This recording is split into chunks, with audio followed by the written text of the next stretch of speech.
thinking, we find it. Yaakov, his power was phenomenal. He was able to pluck the boulder off the mouth of the well. The Gemara says in Sanhedrin, again, parak we didn't learn yet, Torah mateshes kocha shel adam. Torah weakens a person. That's what he speaks about. And he says, something which goes beyond wisdom, and it's so profound, and the only reason why you come upon it is because Hashem communicates it to you.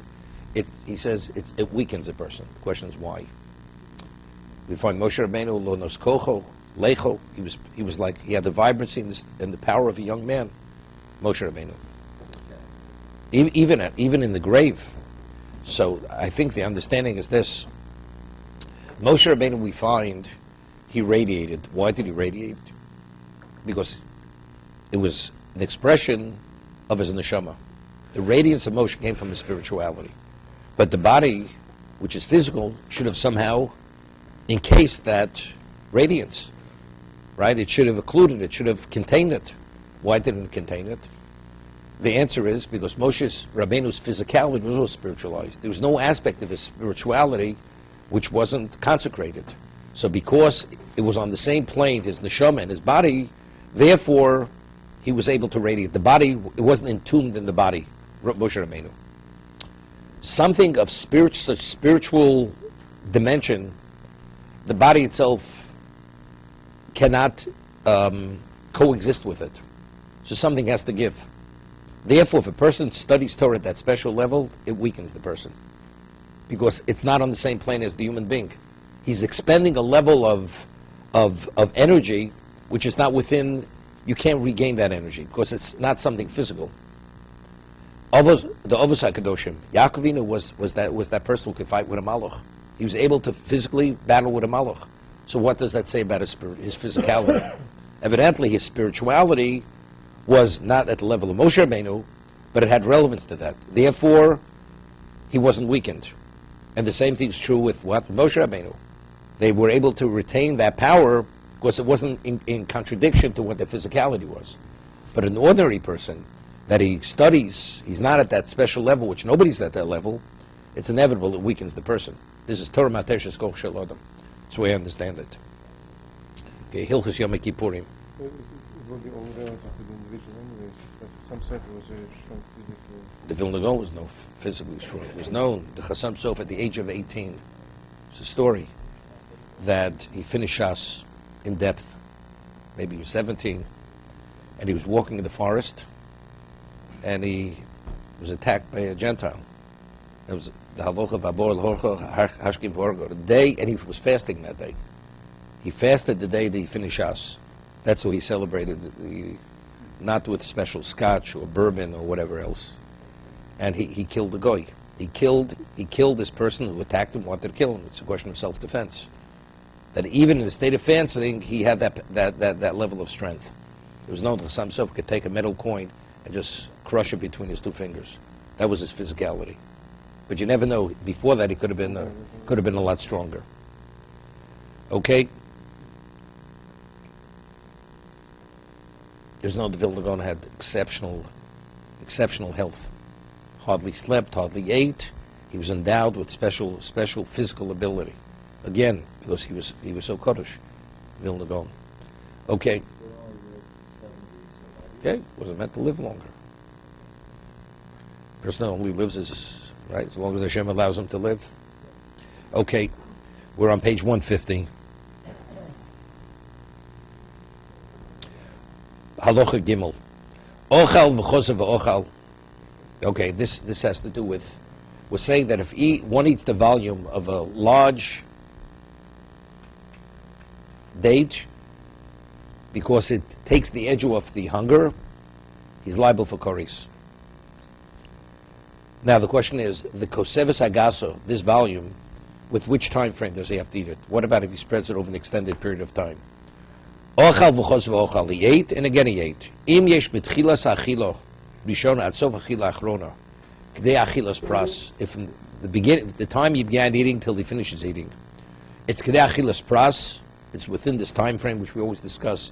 It's 3 to 9 minutes. It's tarfim. So we combine all the food that he had eaten within this period of time, and he ate a full measure. Vimlav, However, if he allowed it to lapse, there was an interruption from the beginning to the end.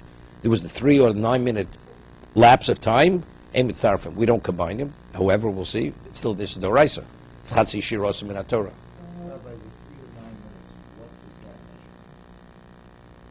What it takes? No. K'dechilas process. K'dechilas process learned from a law which pertains to a person who goes into a house that has leprosy, and you come contaminated. It's the amount of time that it takes to eat a certain volume of grain, of bread that's made of wheat grain.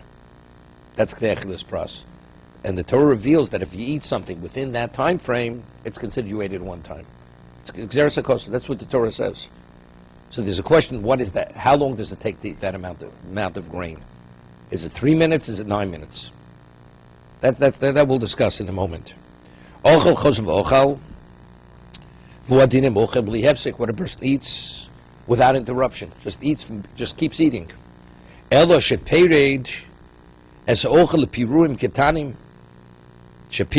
actually crumbed it. He's taken one crumb after another unceasingly. Right?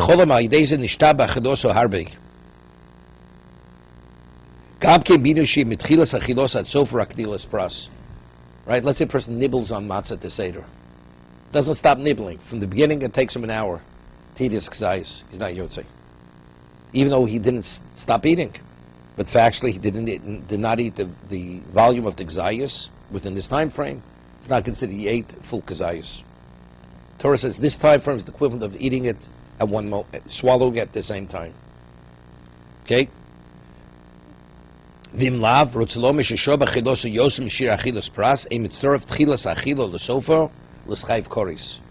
no liability of koris. Did he violate the Torah law? The answer is yes. That's Chatzi Shirosim in Torah. Further. Sure. Person has to eat on Yom Kippur. So it's interesting. There's a Brisker Rov. He shows it in the Rambam. He makes a differentiation. There's two situations of Pikuach Nefesh. There's a person who's in a state of danger, and there's a person that unless he addresses an issue, he will be in a state of danger.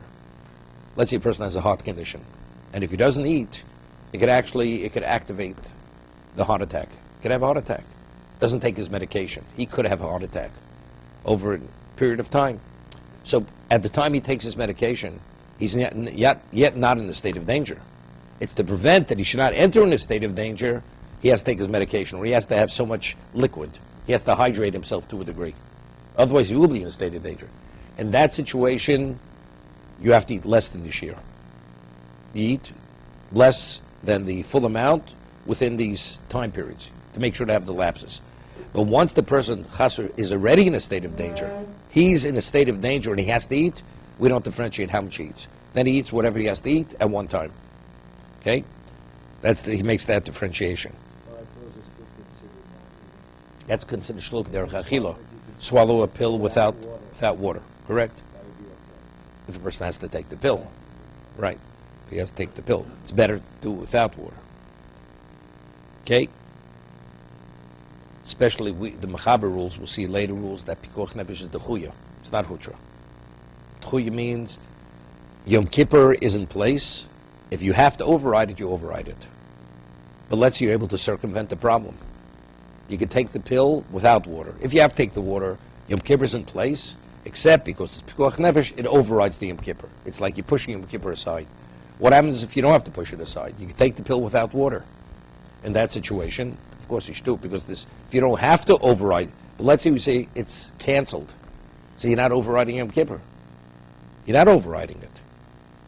Right? So then it's maybe a little more lenient. But factually, the Mechaber rules that it's Techuya, Yom Kippur.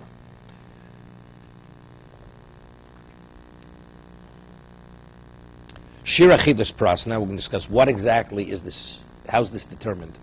How long does it take to eat Achilas Pras? The word Pras means apart. Right? To be porous is halechem, means to break the bread. Breaking of bread is called prisus halechem.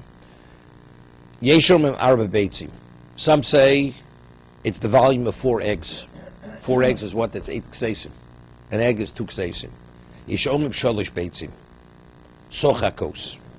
Sochakos means expanded, not limited. Let's see Mishna Berura. Shomim v'yishomim linyan halocha koshu b'shel Torah holoch halech achar hamachmir. So if we're dealing with a Torah question, eating Yom Kippur, so we have to take the smaller volume, correct? So it's 3 rather than 4. 4 rather than 3. It's a larger period of time.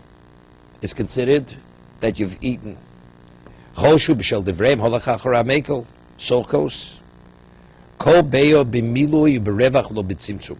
It means an expanded type of egg. It's not the more limited.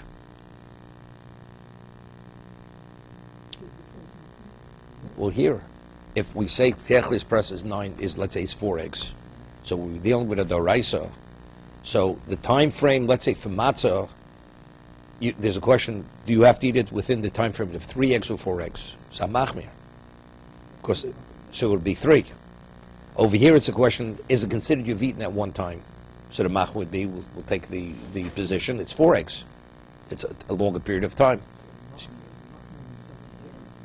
Each case would mean something different, exactly.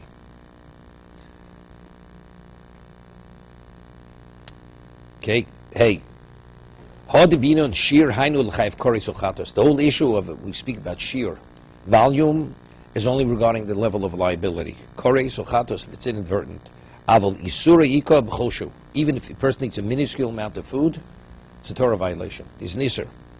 Hey. Whether it's eating or drinking, it'll come as siftes. Because we rule like Rabbi Yochanan, the chatzi shir is also mitzvah. Chatzi, as we discussed, Alexander. Chatzi doesn't mean a half, right? If you take a wink, you doze off for a moment or for 3 minutes. It's all the same. So that's called dozing off. Okay, that's Minat Torah. Yud Beis. Yeah, further. When we eat matzah, the count starts when they start swallowing. Right. Across the board, that becomes a religious counts, like you hear also, only when It's you eating. swallow. Of course it's when you eat. Not when you chew. Chewing is nothing.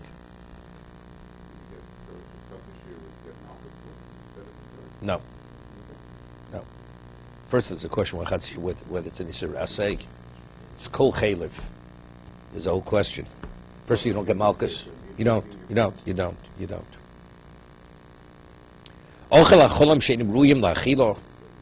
Person eats foods that are not edible. Not edible.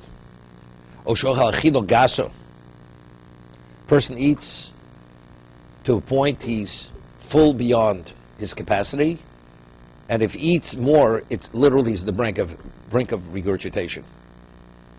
The Torah says that eating is not considered eating. Person hasn't eaten. Although he swallowed, he chewed, he swallowed, he went through the motions, go miyad. To the point that he feels like throwing up. Potter, he's potter. That's not considered eating. At the same thing we in regard to matzah or achilas pesach. Person, pesach is eaten ala sova. We eat the korban pesach in a seder. So the Gemara says that tzadikim yelchabo uposhim yikoshlubo. So the Gemara says, what is it speaking about? Tzadikim yelchabo. You're supposed to eat the korban pesach ala sova. The tzaddik eats to the point where he's sated, but he still has room to eat that kazai korban pesach. The poshea, the person who has no consideration, he literally stuffs himself. So when he eats the kazai pesach, at the end, he barely could get it down. That person is not yotzei. Although they both did the act of swallowing, and they both ate in a sated state, because one was at a point where it's beyond his ability to eat, he's not yotzei korban pesach. It's a famous Tosa. Tosa says there are 2 types of chila gasa. There's a chila gasa, which is considered not l'chatchila, which means it's not you're holding at the point of regurgitation. You're stuffed, you barely get it down, but you can get it down. The other is, literally, it's the point that you feel like it's coming up already. That you're not yotze, that's not considered at all.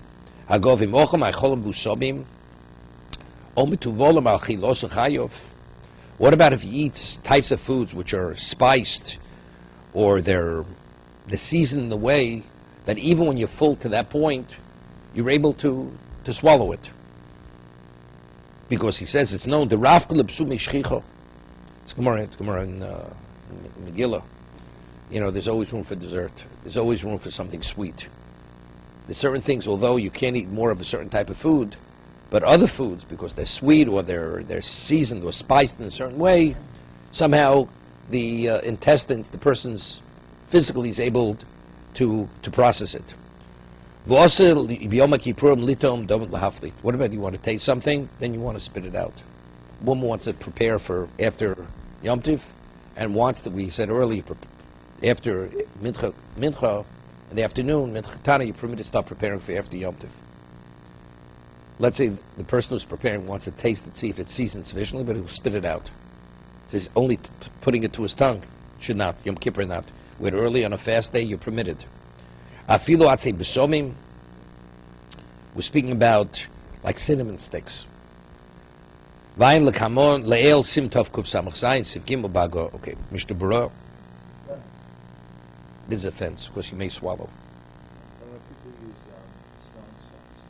It's fine. It's fine. Well, you're allowed to benefit. I mean, the Gemara says, it says you should afflict yourself. So the Gemara says in Yuma, doesn't mean say you have to sit in the sun. No, well, you shouldn't sit in an air-conditioned room, a cool location. Doesn't mean that. It means specific within the context of eating and drinking. But smelling is not eating or drinking, so it's permitted. If you end up breaking your fast at 5 o'clock in the afternoon, versus breaking your fast at 9 o'clock in the morning, for whatever the reason is. Either way, person did not fulfill the mitzvah. He did not fulfill the mitzvah.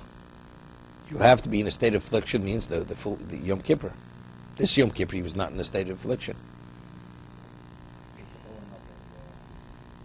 Correct.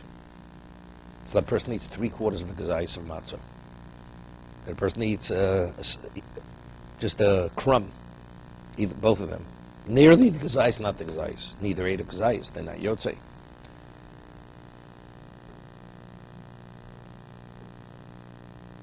There's a chiddush from the Minchas Chinuch. We discussed what is Chatzi Shir, and we discussed the other day.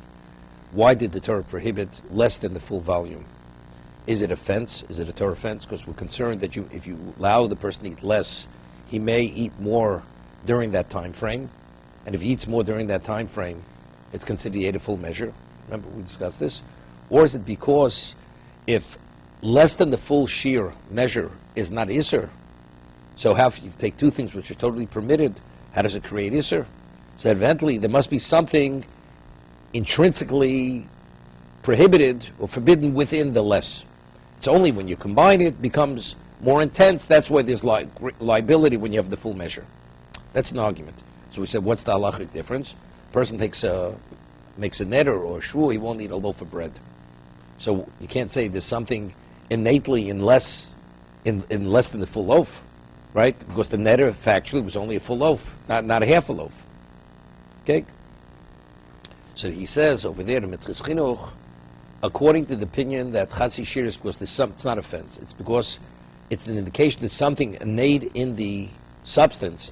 He says if a person would eat only has a half a gazais of matzah, does it have any value to eat a Chatzi Zais matzah?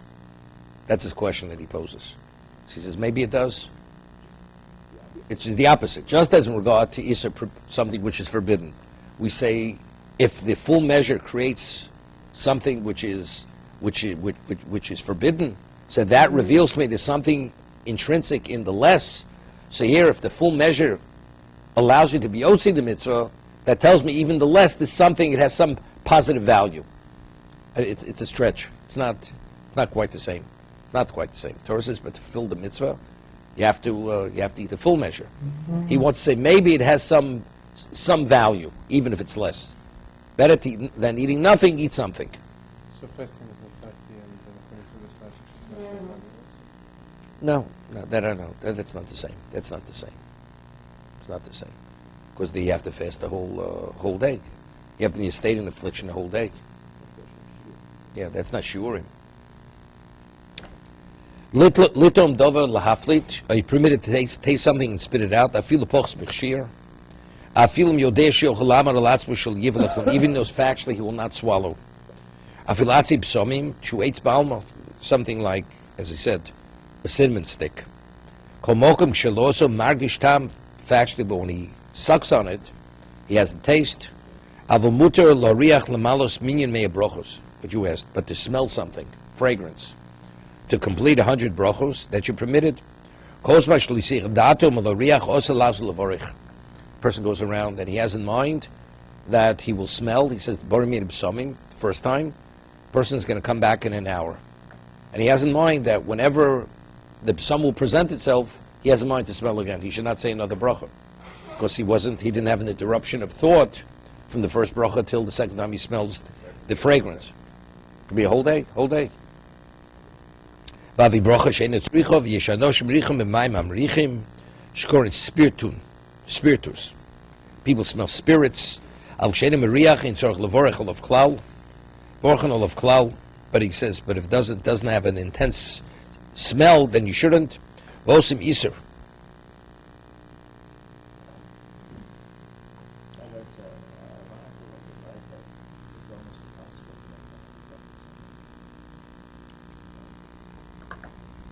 So we decided that you have in mind, no. With Shemek, usually we say our own Berchus HaShachar. Right? We say, everybody usually, it's not Yotzev B'Shlitzib or Shlo Sani Goy, all the brachas that it said in the morning.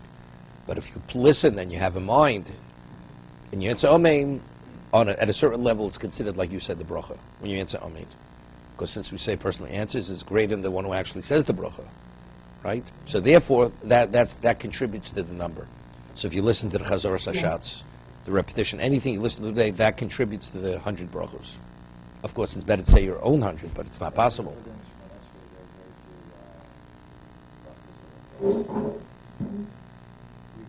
But we have four Shmon Esreis. Right? We have 4 Shmon Esreis on, right? With Nila, you have 4. Mincha, 4. Shachris, Musaf, Mincha, Nila. He has 4 during the day. And then with the Psomim, and you have your Talis, and one has to go out to do your bodily functions, or whatever it is. Okay?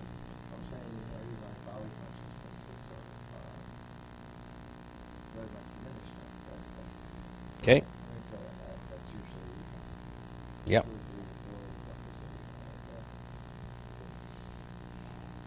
As they say, that should be your worst sin.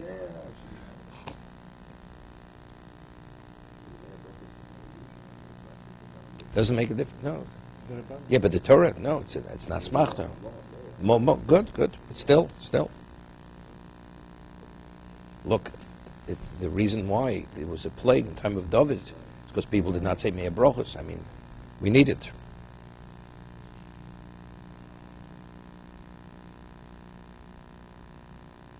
They once discussed in there's a Gemara in Menachos.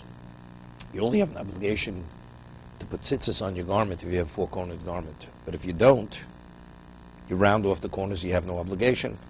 So Gemara tells over a story. There was a person named Rav Katina. He was Namora.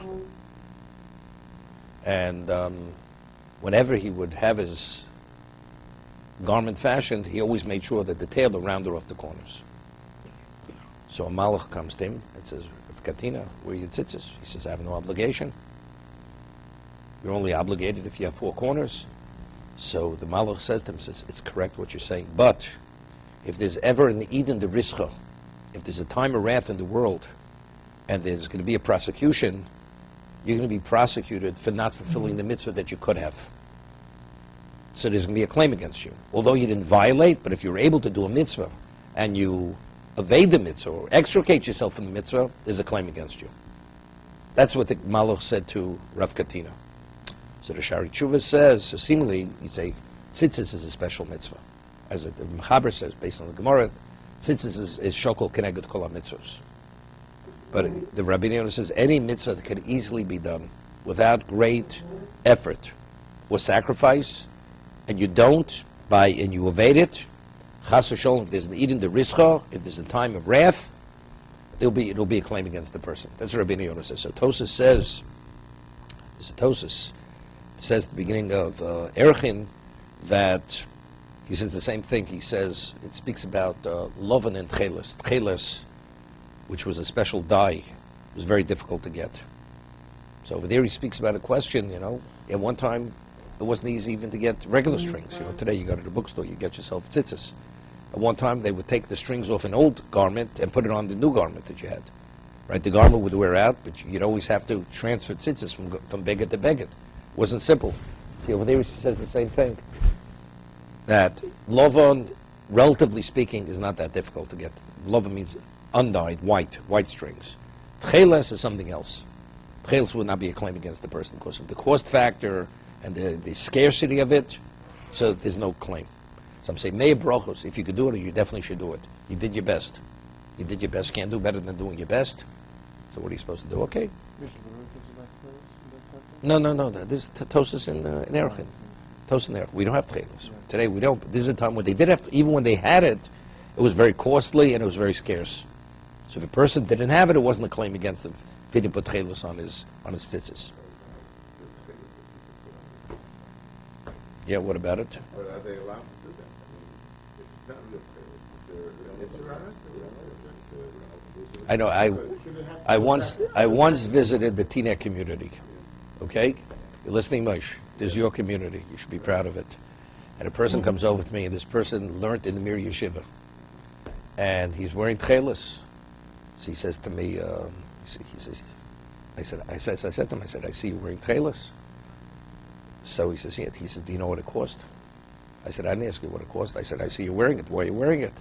So he said, because somebody in Yeshiva University said, if you don't wear tcheles, you're in violation of mitzvah sasek. That's what he said. So I said, it's interesting. See, I said, Rebbe Yoshev was alive then. He said, you mean to say Rebbe Yoshev, because he doesn't wear tcheles, he's in violation of a positive commandment for not wearing tcheles. You want to say you want to do it, fine. You can do whatever you want. You want to tell me you paid $280 for the tcheles, tzitzis, fine. But to say that you're in violation if you don't, so I said, so what about Rebbe Yoshev? Wasn't he wearing tcheles? And he's the posek of the world. So he says, you have a good question. I said, when Rebbe Yoshev starts wearing tcheles, I said, that's when I'll start wearing tcheles. That was the end of the conversation. I have mementos from every community. That was one of them. That's the Teaneck memento. Okay. I guess so. My question is, are you over the, are you not wearing correct tzitzis if you're putting it, say, a green to that? Or a tcheles to that? You can wear any kind of... You can wear any color tzitzis. It does not be white. The question is, but if you're wearing it because you believe you're doing a mitzvah and it's not, then you're creating something else. Right. I mean, Tosas asks a question. Is Tosas in Rosh Hashanah, we blow the shofar multiple times. Tosas would let it be Bal Tosif, right? If the Torah says you only have to, so we blow 100 kolos. So Tosas says, famous Tosas, that when you repeat the mitzvah over and over again, that's not Bal Tosif. Although, but if you introduce something which is not part of the mitzvah, for instance, you have brachos kohanim. You have 3 brachos, all of a sudden the Kohen goes and he adds a 4th bracha. That's Bal Tosif. But if the Kohen wants to repeatedly say over the same brachos over and over again, that's not considered adding. Okay? So there's a Rashba over there that says, what about a person, he goes and he does something because it's a Sofik Doraisa. He's in doubt. So there's a question, even when he adds, but he may not have to add. And he's introducing something which is not part of the mitzvah. But he said, the Rashi says that since Sofik Doraisa L'chumra, that's what the Torah requires, that you should be machmir, you're not in violation of Bal Tosif. But if it's not, then it's something else. Then it's a question of Bal Tosif. So if a person, if there is some degree of credibility that this is tcheles, so then you should. Okay? To be continued.